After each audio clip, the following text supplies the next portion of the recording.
السلام عليكم ورحمة الله وبركاته. الحمد لله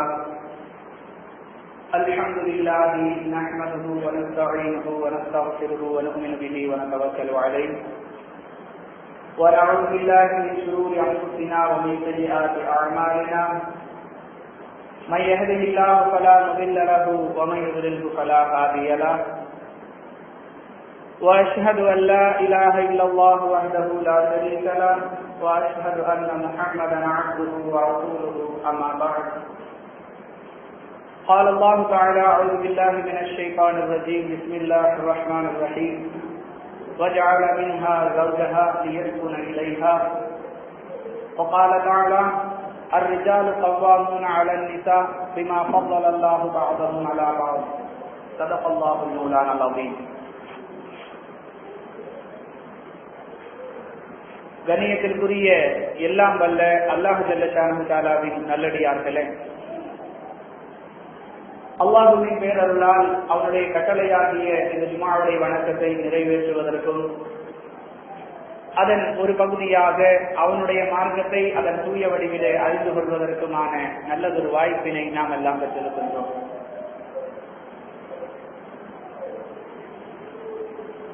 அன்பிற்குரிய சகோதர சகோதரிகளே, கடந்த 2 வாரங்களாக கணவன் என்கிற பொறுப்பில் உள்ள ஒருவன் தான் கணவன் என்கிற அந்த அந்தத்திலிருந்து தன்னுடைய மனைவிக்கு ஆற்ற வேண்டிய கடமைகள் என்னென்ன என்பது பற்றி திருக்குர்ஆன் மற்றும் ஆதாரபூர்வமான ஹதீசுகளின் அடிப்படையிலே அல்ஹம்துலில்லாஹ் நாம் அறிந்து கொண்டோம். அன்பிற்குரியவர்களே, எப்படி ஒரு கணவன் தன்னுடைய பொறுப்பிலிருந்து மனைவிக்கு ஆற்ற வேண்டிய கடமைகளை பற்றி திருக்குர்ஆனிலும் ஹதீஸிலும் நமக்கு வழிகாட்டப்பட்டிருக்கின்றதோ, அதே போன்று ஒரு மனைவி தன்னுடைய பொறுப்பில் இருக்கக்கூடிய காலங்களில் நல்ல மனைவியாக தகுதி பெறுவதற்கு அவள் ஆற்ற வேண்டிய சில கடமைகளையும் திருக்குர்ஆனும் ஹதீஸும் நமக்கு சொல்லித் தருவதை நம்மால் இஸ்லாத்தில் பெற்றுக்கொள்ள முடிகிறது. எந்த அளவிற்கு என்று சொன்னால், வெறும் கடவுளை நெருங்குவதற்காக, கடவுளுக்குரிய பூஜை புனஸ்காரங்களை செய்வதற்காகத்தான் மார்க்கங்கள் என்ற நிலையை கடந்து ஒவ்வொரு தனி மனிதனும் அன்றாட வாழ்வில் சந்திக்கக்கூடிய அனைத்து பிரச்சனைகளுக்கும் தீர்வு சொல்லக்கூடிய மார்க்கமாக விளங்கக்கூடிய இஸ்லாமிய மார்க்கம் ஒவ்வொரு தனி மனிதனுடைய செயல்பாடுகளும் அழகு பெற வேண்டும் என்று சொன்னால், ஒவ்வொரு தனி மனிதனும் தத்தமது கடமைகளை சரிவர உணர்ந்து செயல்படுவதுதான் தீர்வாக இருக்கும் என்பதை மிக தெளிவாக சொல்லுகிறது என்பதற்கு, ஒரு பெண் நல்ல மனைவியாக திகழ்வதற்கு அவள் ஆற்ற வேண்டிய கடமைகளை சொல்லக்கூடிய வழிமுறையிலிருந்து நம்மால் புரிந்து கொள்ள முடியும். அந்த வகையில் அன்பிற்குரியவர்களே, மனைவியாக இருக்கக்கூடியவள் தான் ஆற்ற வேண்டிய கடமைகளை உணர்ந்து செயல்பட வேண்டும் என்று சொல்லக்கூடிய இஸ்லாமிய மார்க்கம் அவள் ஆற்ற வேண்டிய கடமைகள் என்னென்ன என்பதை மிக தெளிவாக பட்டியலிட்டு சொல்லுகிறது. மனைவியின் கடமைகளை அறிந்து கொள்வதற்கு முன்னால், கணவனுக்கு மனைவி என்கிற துணை ஏற்படுத்தப்படுவதன் நோக்கம் என்ன என்பதை இஸ்லாம் மிக அழகாக சொல்லுகிறது. நம்ம எல்லாம் விளங்கி வச்சிருப்போம், மனைவினா என்ன, சமைச்சு போடணும், கணவனை சந்தோஷமா வச்சுக்கணும், இது சாதாரண ஒரு விஷயம். அது இந்த மனைவிக்கு ஒரு நோக்கம் என்று கூட பலருக்கு கேள்வி வரலாம். அன்பிற்குரியவர்களே, நம்ம எல்லாம் படைத்து நம்முடைய வாழ்க்கை வழிமுறைகளை வகுத்து தந்திருக்கக்கூடிய ஏக இறைவனாகி அல்லாஹ் சொல்லுகிறார், மனைவிமார்கள் ஏன் ஏற்படுத்தப்பட்டிருக்கிறார்கள், மனைவி என்கிற ஒரு துணை ஏற்படுத்தப்பட்டிருப்பதன் நோக்கம் என்ன? திருக்குர்ஆனுடைய 7வது அத்தியாயம் 189வது வசனம், 30வது அத்தியாயம் 21வது வசனம், இந்த இடங்களில் எல்லாம் அல்லாஹ் சொல்லுகிறார், வஜஅல மின்ஹா ஜௌஜஹா, உங்களிலிருந்தே உங்களுடைய துணைவியர்களை நாம் ஏற்படுத்தி இருக்கிறோம், லியஸ்குன இலைஹா, உங்களுக்கு அமைதியை ஏற்படுத்துவதற்காக, அமைதியை கெடுப்பதற்காக இல்லை. மனைவி என்கிற அந்த துணை கணவன்மார்களுக்கு ஏற்படுத்தப்பட்டிருக்கிறதன் நோக்கம் என்ன என்பதை அல்லாஹ் சொல்லும் பொழுது, நீ எஸ்குன இலைஹா, இன்னொரு வசனத்தில் நீ தஸ்குனு இலைஹா, உங்களுக்கு அமைதியை கொடுப்பதற்காக, நீங்கள் அமைதியாக இருப்பதற்கு என்னவெல்லாம் தேவையோ அவற்றையெல்லாம் உங்களுக்கு தந்து ஒத்துழைப்பு தருவதற்காக. அதுக்குதான் இந்த மனைவி ஏற்படுத்தப்பட்டிருக்கிற நோக்கமே. இப்படி பேசிக்கிட்டு இருக்கும்போது ஒரு சகோதரர் சொன்னார், அமைதி கெடுறதே அவளுங்களால தாங்க. அல்லாஹ் சொல்லுவது நல்ல மனைவியுடைய இலக்கணம். ஒரு மனைவி நல்ல மனைவியாக இருப்பாள் என்று சொன்னால் அவளை கொண்டு அவளுடைய கணவன் அமைதி அடைவான். அதைத்தான் அல்லாஹ் சொல்லுகிறான். மனைவியால கணவனுக்கு பென்ஷன் வாங்குற கால வரைக்கும் பென்ஷன் தொடர்ந்து கொண்டே இருக்கிறது என்று சொன்னால் அவள் நல்ல மனைவி இல்லை. நல்ல மனைவியா இருக்கணும்னா என்னென்னலாம் வழி மிக அழகாக இஸ்லாம் சொல்லுகிறது. என்னெல்லாம் இருக்கக்கூடாதுங்கிறத நம்ம தெரிஞ்சுக்கணும். கணவனுடைய மனோநிலையை புரிந்து, கணவனுடைய சூழ்நிலையை அறிந்து, குடும்ப தேவைகளாக இருக்கட்டும், தன்னுடைய தனிப்பட்ட தேவைகளாக இருக்கட்டும், அதை சொல்லக்கூடிய பக்குவத்தை பெற்றவளாக அவள் இருக்க வேண்டும். விளையாட்டாக சொல்லுவார்களே நடைமுறையில, கணவன் வேலையிலிருந்து வீட்டுக்குள்ள நுழைஞ்ச உடனே அல்லது கடையில வியாபாரத்தை பார்த்து வீட்டுக்குள்ள நுழைஞ்ச உடனே எதை பத்தியும் யோசிக்கிறது இல்ல. நானும் தினம் உங்கள்கிட்ட ஞாபகப்படுத்திக்கிட்டே இருக்கிறேன், கரண்ட் பில் இன்னும் கட்டவே இல்லை, தினம் சொல்லிக்கிட்டே இருக்கிறேன், ஸ்கூல் ஃபீஸை கட்ட மாட்டேங்கிறீங்க, நீங்க பாட்டுக்கு போயிடுறீங்க, உங்க பிள்ளைங்க என் உயிரை போட்டு வாங்குறாங்க, 2 மாசம் வாடகை பாக்கி அப்படியே இருக்கு, ஹவுஸ் ஓனர் வந்து லொல்லுன்னு விழுறாரு, அவர் என்ன நாயா? இப்படி பல விஷயங்களை சொல்லி அவன் ஏற்கனவே வெளியே கடையில வியாபாரத்துல தொழில் நிமித்தமாக பல்வேறு சிரமங்களை சந்தித்து விட்டு வரக்கூடிய அந்த கணவனுடைய வறண்ட மனோநிலை மனைவியால் இருண்ட சூழ்நிலையாக மாற்றப்பட்டு விடுகிறது. ரொம்ப கோவப்பட்டு கணவன் சொன்னானா, எப்ப பார்த்தாலும் உன் வாயில இல்லங்கிற வார்த்தை தான் வருது, என்னைக்காவது இருக்குதுன்னு சொல்லி இருக்கிறியா? மறுநாள் கணவன் அது மாதிரி தன்னுடைய தொழில்துறை வியாபாரத்தை முடிச்சு வீட்டுக்குள்ள வர்றான், மனைவி சுதாரிச்சுக்கிட்டா, என்ன இல்லங்கிற வார்த்தை வரக்கூடாது தானே சொன்னாரு, சொன்னவனே சொல்றா, இன்னும் கரண்ட் பில் கட்டாம இருக்குது, வாடகை கொடுக்காம இருக்குது, அரிசி டின்னு காலியா இருக்குது, ஏன் இல்லங்கிற வார்த்தை தானே வரக்கூடாது? இதுவெல்லாம் நல்ல குடும்பத்திற்கான அளவுகோல் அல்ல. மார்க்கம் சொல்லுகிறது, ஒரு குடும்பம் நல்ல குடும்பமாக இருக்க வேண்டும் என்று சொன்னால் அந்த குடும்பத்துடைய நிர்வாகிகளான கணவனும் மனைவியும் அந்த குடும்பத்தில் நிம்மதி தவழக்கூடிய சூழ்நிலையில தங்களுடைய வாழ்க்கையை கழிக்க வேண்டும். அந்த கணவனுடைய அமைதிக்கு அடிகோலாக இருக்கக்கூடியவள் மனைவி. அல்லாஹ் அப்படித்தான் சொல்றான், அமைதி ஏற்படுத்துவதற்காக நீங்க ஏற்படுத்தப்பட்டிருக்கிறீங்க. அன்பிற்குரியவர்களே, ஒரு நல்ல மனைவி தன்னுடைய கணவனுக்கு எந்தெந்த வகைகளில் எல்லாம் அமைதி தரக்கூடியவளாக இருக்க முடியும்?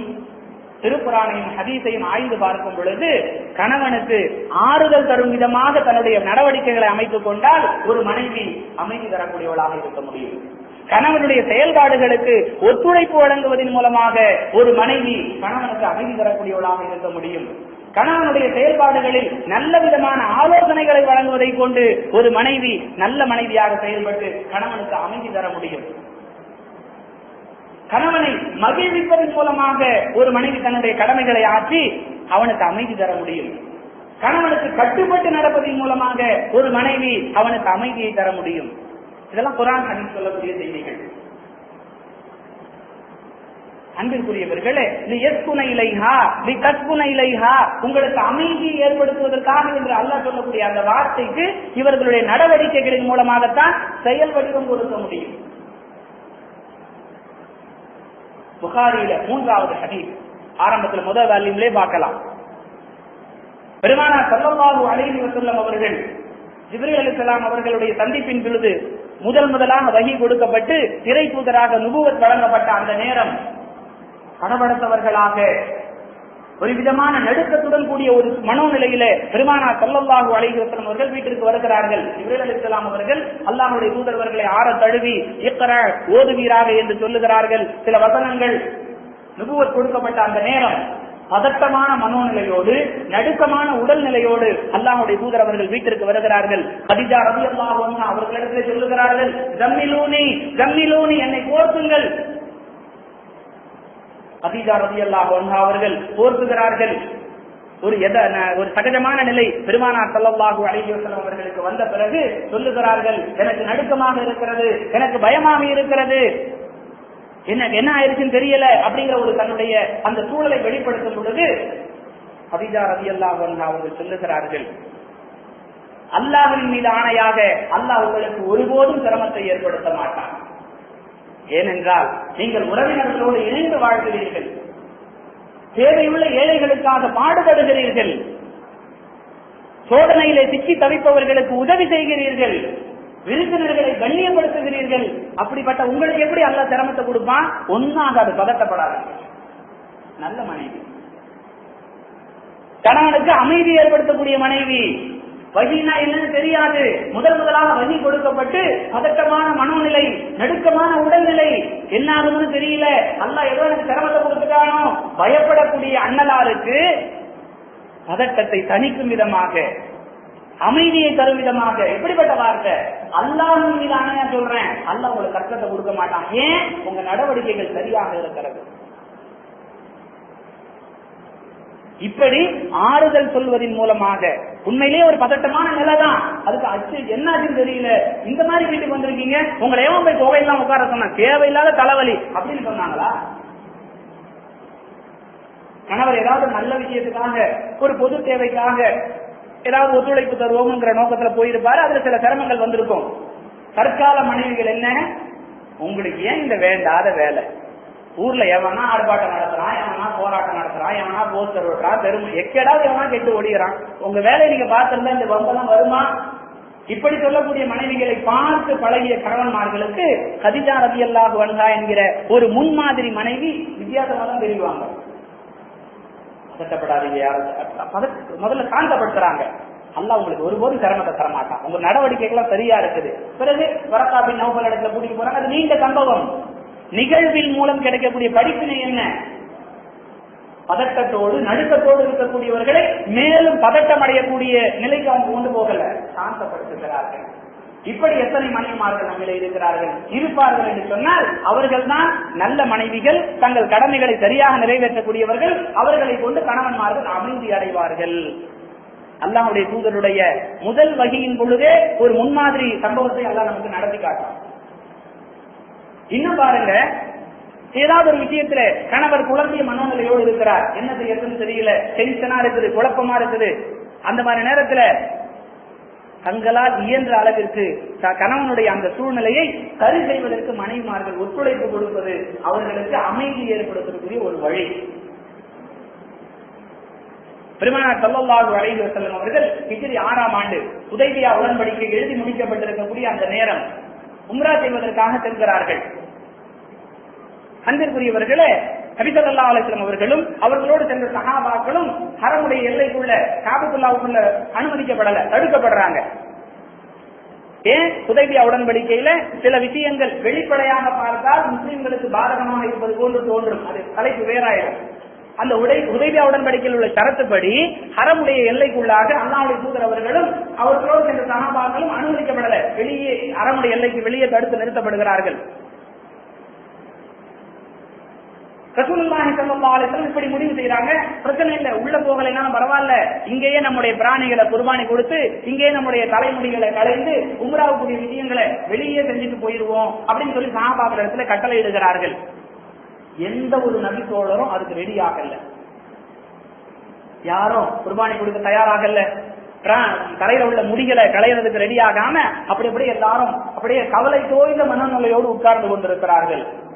என்ன? ரசூலுல்லாஹ்வுடைய வாக்கு சஹாபாக்கள் மதிக்கலைங்கிற அர்த்தம் இல்ல, இவ்வளவு தூரம் வந்துட்டோம், கொஞ்சம் அனுமதிச்சிருந்தாங்கன்னா உள்ள போயிடலாமே, நம்முடைய கிரியைகளை முறையாக செய்யலாமே, அதுக்கு பிறகு குர்பானி கொடுக்கலாமே, பிறகு முடியை களையலாமே, ஏன் வெளியே செய்யணும் அப்படிங்கிற ஒரு கவலை தோய்ந்த மனதோடு உட்கார்ந்து இருக்கிறாங்க. ரசூலுல்லாஹ்வுடைய கட்டளைக்கு மாறு செஞ்சாங்கிற அர்த்தம் இல்ல. ஆனா ரசூலுல்லாஹ்வுக்கு என்னவாச்சு, நம்ம சொல்லி சஹாபாக்கள் கேட்க மாட்டேங்கிறாங்களே அப்படி இவங்களுக்கு கவலை.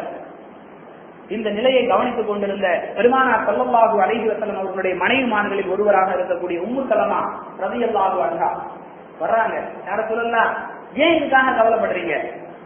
உங்க வார்த்தையை அவங்க கேட்கலங்கிறது நிலைமை இல்ல. இப்ப என்ன, எல்லாரும் குர்பானி கொடுக்கணும், எல்லாரும் முடிய களையணும், அவ்வளவுதானே. யாருக்கும் நீங்க எதுவும் பேச வேண்டாம், முதல்ல நீங்க உங்க வேலையை ஸ்டார்ட் பண்ணுங்க, நீங்க குர்பானி பிராணிகளை அருங்க, நீங்க உங்க முடிகளை களைங்க, அடுத்து என்ன நடக்குதுன்னு பாருங்க. ஒரு ஆலோசனை சொல்லுகிறார்கள். உடனே பெருமானார் ஸல்லல்லாஹு அலைஹி வஸல்லம் போறாங்க, தங்களுடைய குர்பானி ஒட்டகங்களை அறுக்கிறாங்க, தன்னுடைய அந்த முடியை களையக்கூடிய அந்த நபரை அழைத்து முடிகளை களைகிறார்கள். பாக்குறாங்க சஹாபாக்கள், அல்லாஹ்வுடைய தூதரை செஞ்சாங்க, இதுக்கு பிறகு நாம ஏன் தாமதிக்கணும்?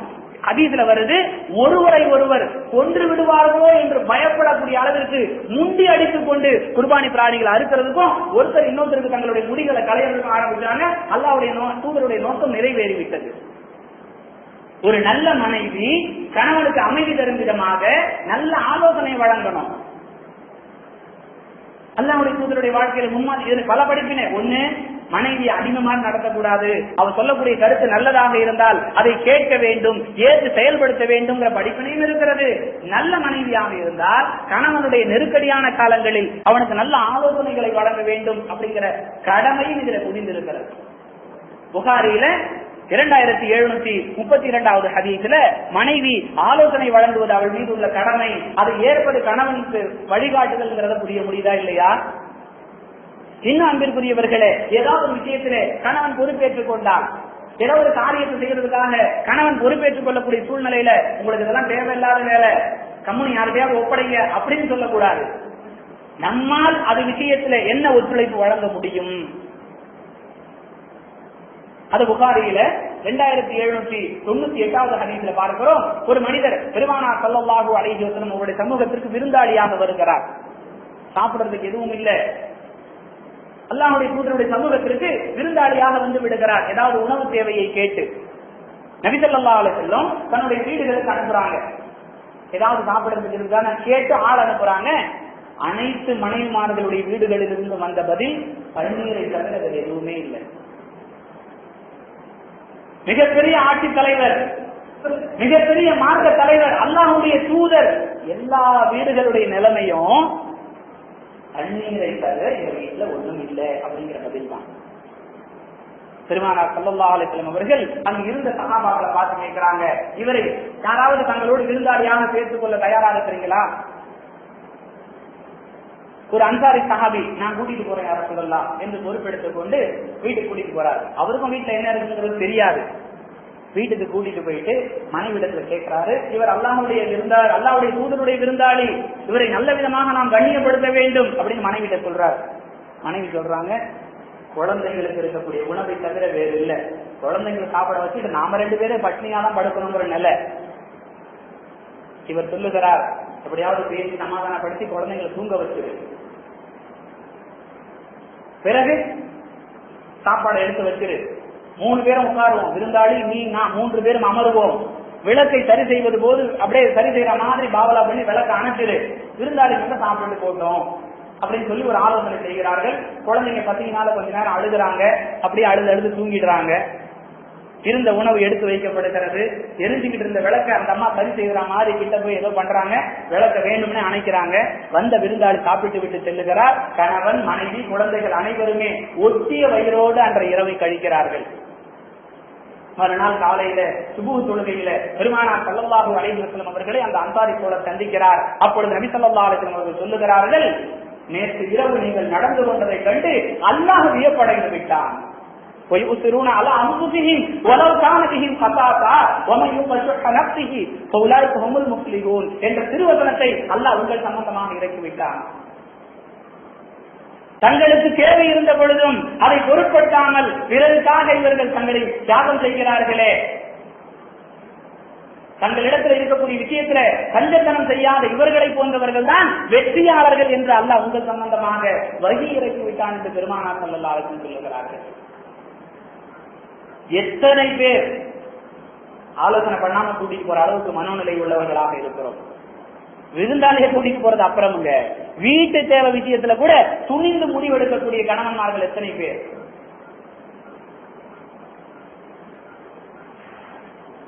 கணவன் அப்படி முடிவு செய்கிறாரு, அதை அப்படியே பொருந்திக் கொண்டு அவனுக்காக ஒத்துழைப்பு தர வேண்டும் என்பதற்காக தியாகம் செய்யக்கூடிய மனோநிலை கொண்ட மனைவிமார்கள் எத்தனை பேர். தங்களுக்கே தேவை இருக்குது, குழந்தைங்களுக்கு மட்டும்தான் உணவு, அதை கூட குழந்தை அழுத நிலையில தூங்க வைத்து விட்டு தங்கள் ஒட்டிய வயதோடு இரவை கழித்து விட்டு விருந்தினரை கண்ணியப்படுத்திய அந்த தம்பதியினர் எங்க? அப்படியே விருந்தாளியை வரவேற்றாலும் பாரபட்சம். வரக்கூடிய விருந்தினர் செல்வம் படைத்தவராக இருந்தால் அவருக்கு கொடுக்கக்கூடிய வரவேற்பு வேறு, ஏழையாக இருந்தால் அவருக்கு கொடுக்கக்கூடிய வரவேற்பு வேறு. அன்பிற்குரியவர்களே, இது விஷயங்களில் எல்லாம் கணவன் முன்பின் இருந்தாலும் மனைவி ஒத்தாசையா தப்புங்க, அப்படி நடக்கக்கூடாது, எல்லாரையும் ஒரே மாதிரி ட்ரீட் பண்ணணும் என்று மனைவி தன்னுடைய கடமையாக கணவனை ரெகுலேட் செய்யக்கூடியவளாக, ஒழுங்குபடுத்தக்கூடியவளாக இருக்கணும். இதையெல்லாம் இந்த ஹதீஸ்ல படிப்பனையாக பெற்றுக்கொள்ள முடிகிறதா இல்லையா? அதுக்காக சொன்ன விஷயங்களாக இருக்கட்டும், சொல்ல போகிற விஷயங்களாக இருக்கட்டும், கணவனுக்கு ஒத்துழைக்க வேண்டும், கணவனை அமைதிப்படுத்த வேண்டும் என்று சொல்லக்கூடிய மார்க்கம் சேர்த்து இந்த விஷயத்தையும் சொல்லுது. அன்பிற்குரியவர்களே, அபூதாவுதுல உள்ள ஹதீஸ்கள்ல பார்க்கிறோம், என்ன சொல்லுகிறார்கள் பெருமானார் ஸல்லல்லாஹு அலைஹி வஸல்லம், திருமணத்துக்கு அந்த கணவன் மனைவியை வாழ்த்தி துஆ செய்கிறோம் இல்லையா? அபூதாவுல இடம்பெறக்கூடிய 1819வது ஹதீஸ். அந்த துஆவுல என்ன செய்யறோம்? வஜமஅ பைனகுமா ஃபீ கைர், நல்ல விஷயங்களில் உங்கள் இருவரையும் அல்லாஹ் ஒன்றிணைத்து வைப்பானாக. கணவனுடைய தவறான விஷயங்களுக்கெல்லாம் மனைவி துணை போய் அமைதி ஏற்படுத்துறேன், கடமையை நிறைவேற்றணும்னு சொல்லி செய்யக்கூடாது. கணவன் வட்டிக்கு வாங்கி வீடு வாங்கலாம்ங்கிறான், வட்டிக்கு வாங்கி பைக் வாங்கலாம்ங்கிறான், வட்டிக்கு வாங்கி கார் வாங்கலாம்னு சொல்றான். ஆமாங்க, நமக்கு தேவை கார், வட்டியா இருந்தானே என்னவா இருந்தானே அப்படி சொல்லக்கூடாது. இது அல்லாஹ் தடுத்த விஷயம். அல்லாஹ்வுடைய தூதர் ஆலோசனை வழங்கணும்னு மார்க்கம் சொல்லிருச்சு. எப்படி வட்டி வாங்குறதுன்னு ஆலோசனை சொல்றேன், எப்படி கண்டல் வாங்குறதுன்னு ஆலோசனை சொல்றேன். அப்படி அல்ல. இன்னும் சில குடும்பங்கள் எப்படி சொல்றாங்க, நாங்க வட்டியை எதிர்த்தாலும் மனைவிமார்களுடைய டார்ச்சர்னால வாங்க வேண்டிய சூழ்நிலை. இதுவும் கூடாது, அதுவும் கூடாது. ஏன்? நல்ல விஷயங்களில் அல்லாஹ் உங்களை ஒன்றிணைப்பானாக என்றுதான் இஸ்லாம் சொல்லுகிறது. சொன்ன விஷயத்திலும் சொல்ல போற விஷயங்களிலும் இதை பொருத்தி நாம் கவனத்தில் வைக்க வேண்டும். அடுத்து அன்பிற்குரியவர்களே, ஒரு மனைவி கணவனுக்கு கட்டுப்படுவதன் மூலமாக அவனுக்கு அமைதியை ஏற்படுத்துவது இவளுடைய கடமை. குர்ஆன் சொல்லுகிறது. சென்ற 2 வாரங்கள்ல இந்த வசனம் உங்களுக்கு சொல்லி காட்டப்பட்டது. 4வது அத்தியாயத்துடைய 34வது வசனம், அர்-ரிஜாலு கவ்வாமூன அலன் நிஸா பிமா கவ்வலல்லாஹு பஅலஹும் அலா பஅத். ஆண்கள் பெண்களை நிர்வகிக்கக்கூடிய நிர்வாகிகளாக இருக்கிறார்கள் என்று அல்லாஹ் சொல்லுகிறான். மனைவிக்கு கணவன் நிர்வாகி, அதனால் நல்ல விஷயங்களில் நீங்கள் நிர்வாகிக்கு கட்டுப்பட்டு நடக்க வேண்டும் என்று குர்ஆன் சொல்லுகிறது. நல்ல விஷயங்கள்ல மட்டும். இன்னும் அன்பிற்குரியவர்களே, கட்டுப்படுற விதம் எப்படி எப்படிலாம் இருக்கணும், அந்த கட்டுப்படுவதால் ஏற்படைய பயன்கள் என்னென்ன அல்லாஹ்வுடைய தூதர் அழகாக சொல்லுகிறார்கள். அபூதாவுதுல 1412வது ஹதீஸ். நல்ல பொக்கிஷம் எது என்று உங்களுக்கு நான் சொல்லட்டுமா? பெருமானார் ஸல்லல்லாஹு அலைஹி வஸல்லம் கேட்கிறாங்க, பொக்கிஷங்கள்லயே நல்ல பொக்கிஷம் எதுன்னு உங்களுக்கு சொல்லட்டுமா? சஹாபாக்கள் ரொம்ப ஆர்வமா, சொல்லுங்க யார சொல்லலாம். நீங்கள் பெற்றுக்கொள்ளக்கூடிய நல்ல மனைவி தான். அதுக்கு இலக்கணம் என்ன? பல விஷயங்கள் அல்லாஹ்வுடைய தூதர் சொல்றாங்க நல்ல மனைவிக்கு இலக்கணம். அதுல ஒரு விஷயமாக சொல்லுகிறார்கள், கணவன் கட்டளையிட்டால் அவள் உடனே கட்டுப்படுவாள். எப்படிப்பட்ட இலக்கணம்? பல வெவ்வேறு தொடர்புள்ள விஷயங்கள் இந்த சப்ஜெக்ட் கட்டுப்படுதல் சம்பந்தமாக சொல்லக்கூடிய விஷயமாக அதை பார்க்கும் பொழுது, கணவன் கட்டளையிட்டால் உடனே உனக்கு கட்டுப்படுவாள். இது நல்ல மனைவிக்கு அல்லாஹ்வுடைய தூதர் சொல்லக்கூடிய இலக்கணம். அந்த நல்ல மனைவி தான் உங்களிடத்துல இருக்கக்கூடிய பொக்கிஷங்கள்லயே நல்ல பொக்கிஷம் என்று அல்லாஹ்வுடைய தூதர் சொல்லுகிறார்கள். பேங்க் பேலன்ஸ் இருக்கு, காலி மனைகளா நிறைய இடம் இருக்கு, கட்டப்பட்ட வீடுகளான இருக்குது, வெவ்வேறு சொத்துக்கள் இருக்குது.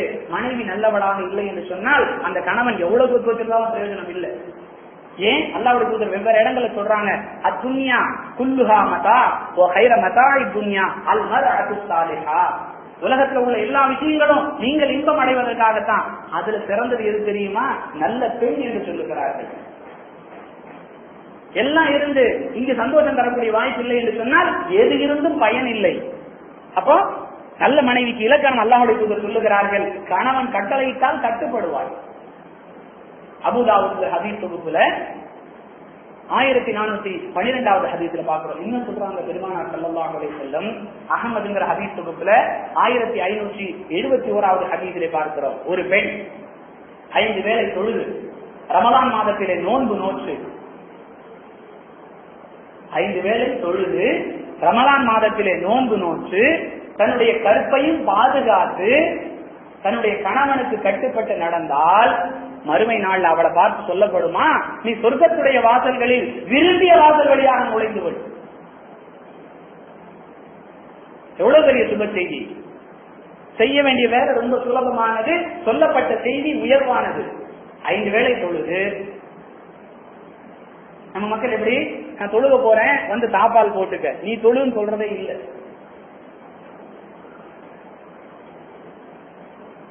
ரொம்ப நேரம் சுப தொழுது அங்க இங்க நேரத்தை கடத்துறாங்க. என்னங்க, இல்ல தூங்கிட்டு இருப்பாங்க, வீட்டுல போய் டிஸ்டர்ப் பண்ண வேண்டாம், நம்ம தொழுகைக்கு எழுப்பி விட்டுட்டு வந்திருக்கணும் அப்படிங்கிற சிந்தனை பல சகோதரர்களிடத்துல. சாவி எடுத்துட்டு வர மறந்துட்டோம், அங்கே பூட்டி இருப்பாங்க. இப்படி எல்லாம் அன்பிற்குரியவர்களே, அழகாக அல்லாஹ்வுடைய தூதர் சொல்றாங்க, 5 வேளை தொழுது ரமலான் மாதத்தில் நோன்பு நோற்று கணவனுக்கு கட்டுப்பட்டு நடந்தால், கற்பை பாதுகாத்துக் கொண்டு கணவனுக்கு கட்டுப்பட்டு நடந்தால், நீ விரும்பிய வாசல் வழியான சொர்க்கத்துக்குள்ள நுழைஞ்சிக்க. எவ்வளவு பெரிய நன்மாராயம்! அன்பிற்குரியவர்களே, இன்னும் சொல்லப்பட்ட நபி ஸல்லல்லாஹு அலைஹி வஸல்லம் சொல்லக்கூடிய செய்தி பார்க்கிறோம். திருமதியில 1083வது ஹதீஸ்ல பார்க்கிறோம். கட்டுப்படுதல் என்று சொன்னா என்ன? கணவன் இன்னார் நம்ம வீட்டுல அனுமதிக்காதன்னு சொன்னா அனுமதிக்க கூடாது. கணவனுடைய அனுமதி இல்லாமல் அல்லது கணவன் விரும்பாதவர்களை உங்களுடைய வீட்டில் அனுமதிக்காமல் இருப்பதும் நீங்க கணவனுக்கு கட்டுப்படுறதுல சேரும். இவங்க வீட்டுக்கு வந்தா பிரச்சனை வருது, இல்லாத சொல்லாத சொல்லி கொடுத்துட்டு போயிடுறாங்க, உன் மனநிலையை கெடுத்துடுறாங்க, தயவு செய்து அவங்களை வீட்டுல சேர்க்காதுன்னு கணவர் சொன்னால் அதற்கு மனைவி கட்டுப்பட வேண்டும். அல்லாஹ்வுடைய தூதர் சொல்றாங்க, அதிகபட்சமான கட்டுப்படுதல் பாருங்க. அதே திருமதியில 1079வது ஹதீஸ் அல்லாஹ்வுடைய தூதர் சொல்றாங்க, நான் யாராவது சஜிதா செய்ய வேண்டும் என்று கட்டளையிட்டிருந்தால் ஒரு மனைவியை தன் கணவனுக்கு சஜிதா செய்யும்படி கட்டளையிட்டிருப்பேன். ஆனா கட்டளை இடல, வாய்ப்புள்ள ஒரு விஷயம் என்று சொல்லுவதாக இருந்தா மனைவி கணவனுக்கு சஜிதா கூட செய்யணும். அவ்வளவு கட்டுப்பாடு இருக்கிறது கணவனுக்கு மனைவியுடைய விஷயத்தில்.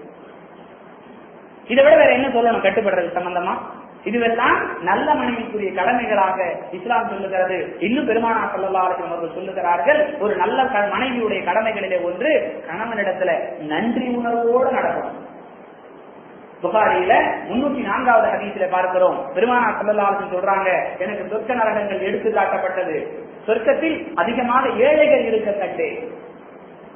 பணக்காரங்க போக மாட்டாங்கிற அர்த்தம் இல்ல, அதிகமா யார் போவாங்க சொர்க்கத்துக்கு? ஏழைகள்.